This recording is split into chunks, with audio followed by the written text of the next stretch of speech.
नमस्कार, जोहार। आज हमारा देश आज़ाद होने के बाद 75 वर्ष का हो चुका है और देश में आज़ादी का अमृत महोत्सव मनाया जा रहा है। हर तरफ खुशियां ही खुशियां दिख रही हैं, तिरंगा हर जगह छाया हुआ है। एक ऐसा अवसर जिस समय पूरे देश में देशभक्ति का जज्बा लोगों के अंदर पनपता हुआ, उभरता हुआ नजर आ रहा है। आखिर ऐसी कौन सी बात है कि आज हमारे इंडिजिनस पीपल, जिसको स्वदेशी लोग कहते हैं, जो हमारे देश के लिए तन मन धन हर कुछ अर्पित करते आए हैं, क्या कारण है कि उन्हें अफसोस दिवस मनाना पड़ रहा है? इसी बारे में बात करने के लिए हमारे साथ हैं भूषण टाना भगत। आइए जानते हैं उनका क्या कहना है। भूषण जी, अभी जब हमारे देश को आज़ाद हुए 75 वर्ष हो चुके हैं, पूरे देश में खुशियों का माहौल है, तिरंगा लहराया जा रहा है। क्या कारण है कि आज आप एक शोक दिवस, अफसोस दिवस मना रहे? क्या कारण है, बताइए जरा। जी, सबसे पहले तो आपका चैनल को तहे दिल से मैं जोहार करता हूं और आज 75वें वर्षगांठ के शुभ अवसर पर मैं आपको जय हिंद भी करता हूं। बात यहाँ पर ये होती है कि देश आज 75 वर्षों के बाद अमृत महोत्सव मना रही है। ये अमृत महोत्सव किसके लिए मना रही है, यहाँ से सवाल खड़ा होते हैं। अब देखिए, जब गणतंत्र दिवस हो या स्वतंत्रता दिवस 15 अगस्त हो, हम सभी जब एक दिन में ये त्यौहार मनाई जाती है तो उसका एक खुशी का जो माहौल होता है उसको बयां करने लायक नहीं होता है। आप चारों तरफ देखेंगे, इसका एक अलग रूप देखने को मिलता है। लेकिन एक अमृत महोत्सव के नाम पर 3 दिनों से पूरे देश में ये तिरंगा झंडा को लहराया जाता है। ये ऐसे लोग लहरा रहे हैं, आप बहुत ऐसा जगह में देखे होंगे, देखने से ऐसा लग रहा है कि सीधे सीधे तौर पर तिरंगा का अपमान किया जा रहा है। हम तिरंगा को बखूबी पूजते हैं, उनको दिल से लगाते हैं और सैल्यूट करते हैं, लेकिन आज इस अमृत महोत्सव के शुभ अवसर पर तिरंगा को कहीं ना कहीं पर अपमान करने का एक साजिश हो गया है। ये कारपोरेट घराने को, ये पूंजीपतियों को, अडानी अंबानी जैसे धनाढ्य को, उनके लिए अमृत महोत्सव का प्याला पहुंचाने का काम किया जा रहा है। आज देख रहे होंगे कि रोड पर यहाँ की गरीब जनता अपने कमाए हुए मजदूरी को लेने के लिए गिड़गिड़ा रहे हैं, भीख मांग रहे हैं। संविधान को बखूबी पालन हो, इसका गुहार करने के लिए हम सब बैठे हैं, बावजूद इस पर अनदेखी की जाती है। तो ये अमृत महोत्सव का उद्देश्य कहाँ पर सही खरा उतरेगा, ये सवाल खड़ा होती है। और सबसे बड़ी दुख की बात यह है कि कुछ लोगों का कहना है कि ये अमृत महोत्सव आंदोलन, जब देश गुलाम था उस समय में जो आंदोलन किया, जिन्होंने अपने आप को बलिदान किया, प्राणों का न्यौछावर किया, उनकी यादों में ये अमृत महोत्सव मनाई जा रही है। तो फिर क्या ये 75 साल तक उन गुमनामों को याद करना उचित समझना या उसके लिए अवसर या मुहूर्त नहीं था? जो 75 साल के बाद एक शुभ मुहूर्त मिला इनको, उन बलिदानियों को याद करने के लिए, उस गुमनामों को याद करने के लिए यही शुभ अवसर मिला। यहाँ पर सोचने वाली बात है कि 75 साल तक जितने भी आंदोलनकारी गुमनाम हुए, उनके नाम पर भी आज लूटकांड मचाने का ये बहुत बड़ी सुनियोजित प्लान है। देश में आप देख रहे होंगे कि कितने लोग भूखे प्यासे, कितने लोग दर्द से अपने आप को प्राणों की आहुति कर रहे हैं। मजदूर किसान मरने की स्थिति में हैं, इसके बावजूद करोड़ों का ये सौदा तिरंगा के नाम से हो रही है। ठीक है। ये तिरंगा की सौदा ना करें, तिरंगा की गरिमा को बिल्कुल दिल में लगाने वाली तिरंगा को ऐसा बिजनेस का वस्तु ना बनाएं। तिरंगा को हम टाना भगत, आप देख पा रहे होंगे, हम लोग तिरंगा के ऊपर पुष्प, अक्षत, धूप दे करके इनको अपना कार्यवाही प्रारंभ करते हैं। तो आपकी अभी क्या मांग है? जो आज शोक दिवस मना रहे हैं उसका क्या कारण है? जी बिल्कुल, कारण ये है कि ये अमृत महोत्सव के शुभ अवसर पर आखिर ऐसा छलावा क्यों किया जा रहा है।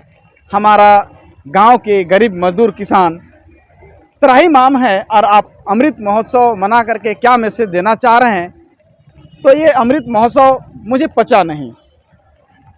क्या चाहते क्या हैं आप? मैं चाहता हूं कि अगर आप वाकई में यहाँ की गरीब जनता, मजदूर किसान की भला करना चाहते हैं, तो सरकार जमीनी स्तर पर जो पीड़ित है, जो दुखी है, वैसे लोगों की समस्याओं को सुने, उनको स्वतंत्र होने का जो आप अमृत दिवस मना रहे हैं, जो स्वतंत्रता दिवस मना रहे हैं, उनके अंदर में भी ये भावना जगनी चाहिए कि मैं स्वतंत्र वाकई में हूँ। तभी इस स्वतंत्रता माने अमृत महोत्सव का एक मैसेज जाएगा, अन्यथा इसको शोक दिवस ही कहेंगे। इसलिए बार बार कहना पड़ेगा कि केवल धनाढ्य लोगों के लिए अमृत महोत्सव हो सकता है, गरीबों के लिए ये अमृत महोत्सव कतई नहीं हो सकता। एक प्रश्न और यहाँ उठता है, जैसा कि हमें जानकारी मिली है कि स्वदेशी लोग जो, देखिए ये है भूषण टाना भगत। टाना भगत का मतलब ये नहीं है कि कोई एक अलग कास्ट हो गया, एक अलग समुदाय हो गया, बल्कि ये वो है जो देश के लिए मरते आए हैं, मिटते आए हैं। देश को कैसे समृद्ध बनाया जाए उसके लिए पूरा पीढ़ी दर पीढ़ी इन्होंने अपना न्यौछावर कर दिया। एक और प्रश्न आ रहा है आपसे पूछने के लिए, जैसा हमने देखा है कि तिरंगा का कई जगह लोग किसी खास दिन तिरंगा का सम्मान करते हैं, बाकी दिनों के लिए भूल जाते हैं। आपका क्या मानना है? आप कब कब तिरंगा का सम्मान करते हैं? क्या कोई खास दिन या पूरे सालों भर 365 दिन, क्या आपका क्या चल रहा है? जी बिल्कुल, हम लोग तिरंगा की 365 दिन सम्मान करते हैं और 365 दिन इनके ऊपर हम लोग विधिवत पूजा पाठ करते हैं, क्योंकि इन्हीं की बदौलत आज हम लोगों को जो देश में जो गौरवान्वित होते हैं, जो तिरंगा को सैल्यूट करते हैं, ये इन्हीं तिरंगा का देन है। ये चरखा वाले जो तिरंगा आप देख पा रहे होंगे, ये इस तिरंगा की देन है कि पूरे देश में आज हम लोग उस तिरंगे को सैल्यूट कर रहे हैं। आज हम लोग इस तिरंगे को 365 दिन लगातार पूजा पाठ करते हैं। 365 दिन हम इनको विधिवत सम्मान करते हैं। हम लोग अब देख रहे होंगे कि साथ साथ में ये सफ़ेद झंडा है। ये सफ़ेद झंडा हमारा ईश्वरीय शक्ति के द्वारा प्राप्त झंडा है।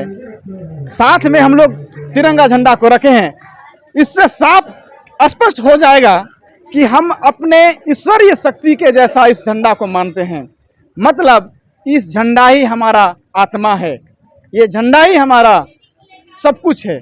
यह झंडा का अपमान हम भक्तों का, देशवासियों का सरासर अपमान मानी जाएगी। ये मैं इसलिए बोल रहा हूँ कि जो लोग देश की सम्मान को आज भंजाना चाहते हैं, ये क्या वास्तव में देश के नागरिक हैं कि नहीं, ये सवाल मैं खड़ा करता हूँ। क्योंकि भारत की संविधान में कहता है, ये नागरिकता कानून के अधीन कहता है कि जो संविधान का अनुपालन नहीं करेगा उसकी नागरिकता स्वतः रद्द मानी जाती है। ये मैं नहीं कह रहा हूँ कि भारत की संविधान का ही है, सुप्रीम कोर्ट का भी कहना है। इसके बावजूद अगर संविधान का अनुपालन नहीं हो रहा हो, तो फिर वैसे लोग जो संविधान का झूठे शपथ खाते हैं, क्या वाकई देश के नागरिक हैं? क्या वाकई देश की भला करने के लिए हैं? और यदि वो देश की भला नहीं कर रहे हैं और किसी खास व्यक्ति की भला करने के लिए कुछ भी हद तक जा सकते हैं, तो ये व्यक्ति को हम लोगों को समझना होगा। ऐसे लोगों से हम लोगों को सावधान होना होगा। और बहुत जल्द हम लोगों को एकजुट होकर के इन मुखौटों के साथ हम लोगों को एक नया जन आंदोलन करना होगा कि आखिर हमारे देश के साथ इतना बड़ा छल करने वाला ये राजशाही तंत्र कहाँ से प्रवेश किया।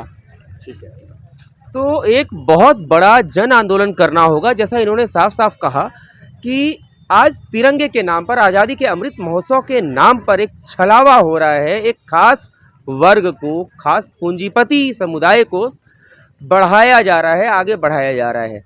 इस चीज़ को रोकने के लिए एक जन आंदोलन खड़ा करना होगा और किसी भी तरीके से तिरंगे का अपमान, जिस तिरंगे के बल पर हम सब आज खुली हवा में सांस ले रहे हैं, उसका अपमान किसी भी तरीके से बर्दाश्त नहीं किया जाएगा। मैं सही कह रहा हूँ? जी बिल्कुल बिल्कुल, वे हमारे देश के नहीं हो सकते हैं। ये कहीं ना कहीं हमारा देश को क्षति पहुंचाने वाले ये घून हो सकते हैं, ये दिमक हो सकते हैं, और इन दिमकों को, इन घूनों को हमें नाश करना ही होगा। ठीक है, तो जो भी तिरंगा का अपमान कर रहे हैं या करने का, तिरंगा के सम्मान के नाम पर अपनी राजनीति चमका रहे हैं, वो देश के घुन ही हैं, जिनको समाप्त करने के लिए हम सबको एकजुट होना पड़ेगा। ये भूषण टाना भगत से हमारी बातचीत हुई, जिसमें बहुत सारी बातों का खुलासा हुआ। हम उम्मीद करते हैं कि इनकी बातें सरकार के कानों तक जाए और सरकार बस आयोजनों तक सीमित ना रहे, बल्कि इस दिशा में कदम उठाए कि किस तरह से केवल आयोजन के माध्यम से नहीं, बल्कि वास्तव में देश को समृद्ध करने के लिए हर उस अंतिम व्यक्ति तक पहुंचकर मजबूती के लिए ठोस कदम उठाया जाए। Bureau report, Ranchi.